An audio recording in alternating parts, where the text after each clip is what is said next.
49 అంటే సంతానం, 49 అంటే సంతోషం. 49 ఆంధ్రప్రదేశ్ తెలంగాణ. ఇది బ్రేకింగ్ అనుకోవచ్చు, ఎందుకంటే మనందరికీ తెలుసు బీఆర్ఎస్ కి సంబంధించిన నేత అండ్ మాజీ హోంమంత్రి మహమూద్ అలీ తీవ్ర అస్వస్థతకు గురయ్యారు. ఆయన ఈ రోజు తెలంగాణ భవన్లో జరిగిన గణతంత్ర దినోత్సవ వేడుకల్లో పాల్గొన్నారు. సో చాలా మంది లీడర్స్ ని కూడా మనం గమనించవచ్చు ఫ్రేమ్ లో.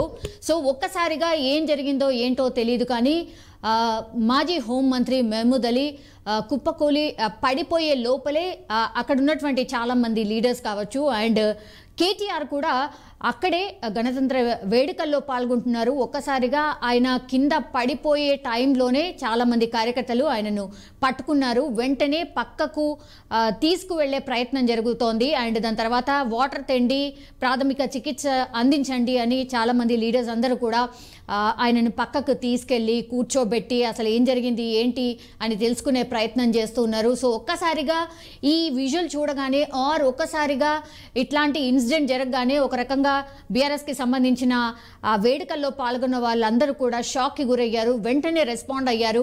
మహమూద్ అలీని పక్కకు తీసుకువెళ్లే టైంలో కూడా ఎక్కడ కూడా చలనం లేదు. ఆయనను అందరూ పట్టుకొని డ్రాగ్ ఆన్ చేస్తూ పక్కకు తీసుకువెళ్తున్న విజువల్ స్పష్టంగా కనిపిస్తోంది. అయితే దాని తర్వాత కింద పడిపోయిన తర్వాత ఇతర నేతలైతే మహమూద్ అలీని పైకి లేపే ప్రయత్నం కూడా జరుగుతోంది. ఆ విజువల్ కూడా మనం స్పష్టంగా చూడొచ్చు. సో వెంటనే అయితే ప్రాథమిక చికిత్స అందించి తనని ఇంటికి తరలించే ప్రయత్నం కూడా జరిగింది అండ్ ఆ తర్వాత ఆయనను చికిత్స నిమిత్తం మరి హాస్పిటల్కి తీసుకువెళ్లారా, ఏం జరిగింది ఏంటి అనేది మనకి ఇప్పటివరకు అయితే ఇన్ఫర్మేషన్ రాలేదు. కానీ ఒక్కసారిగా ఈ ఇన్సిడెంట్ చూసిన తర్వాత మహమూద్ అలీ మరి ఆల్ ఆఫ్ సడన్ ఎందుకు ఇట్లా సడన్గా పడిపోయారు ఆర్ స్పృహ తప్పి పడిపోయారు అనేది కూడా ఇంకా ఆయన చికిత్స తీసుకున్న తర్వాత మరి వాళ్ళ ఫ్యామిలీ మెంబర్స్ ఆర్ బీఆర్ఎస్ పార్టీకి సంబంధించిన నాయకులు ఏమైనా రెస్పాండ్ అయ్యి చెప్తే కానీ మనకు కూడా తెలియనటువంటి సిచ్యువేషన్. కానీ ఒక్కసారిగా ఈ ఇన్సిడెంట్ జరగగానే ఒక రకంగా షాక్లో ఉండిపోయారు తెలంగాణ భవన్లో అండ్ అన్ని పార్టీ ఆఫీసెస్లో. మనకు తెలుసు ఇవాళ జెండా వందనం కార్యక్రమం జరిగింది గణతంత్ర దినోత్సవం సందర్భంగా అన్ని పార్టీ ఆఫీసెస్లో అండ్ ఈరోజు ప్రభుత్వం తరఫున పరేడ్ గ్రౌండ్స్లో కూడా గణతంత్ర దినోత్సవ వేడుకలు ఘనంగా జరిగాయి.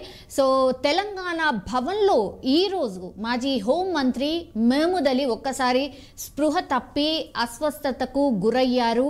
ఆ విజువల్ బయటకు వచ్చిన తర్వాత అందరూ కూడా ఒక రకంగా షాక్లో ఉండిపోయారు. ఆయనకు వెంటనే పక్కన తీసుకెళ్ళి కూర్చోపెట్టి ఏం జరిగింది ఏంటి రిలాక్స్ అవ్వండి అంటూ కొద్దిసేపు ఒక 10-15 నిమిషాల పాటు ఒక టెన్షన్ వాతావరణం అయితే అక్కడ కనిపించింది. ఆ తర్వాత మాత్రం ఆయనని వెంటనే హుటాహుటిన అయితే ఆయనని ఇంటికి అయితే తరలించారు ఫ్యామిలీ మెంబర్స్. మరి ఆ తర్వాత చికిత్స నిమిత్తం హాస్పిటల్కి ఏమైనా తీసుకెళ్లారా లేదా ఏంటి అనే ఇన్ఫర్మేషన్ అయితే మనకు కాసేపట్లో తెలిసే అవకాశం అయితే కనిపిస్తోంది. బట్ ఈ ఇన్సిడెంట్ ఒక షాకింగ్ ఇన్సిడెంట్ అనుకోవచ్చు. ఈ వీడియో అండ్ ఈ విజువల్ అయితే ప్రస్తుతం వైరల్ గా మారినటువంటి సిచ్యువేషన్. బట్ మహమూద్ అలీ గారు తొందరగా కోలుకోవాలి అనేసి మనం కూడా ఆశిద్దాం.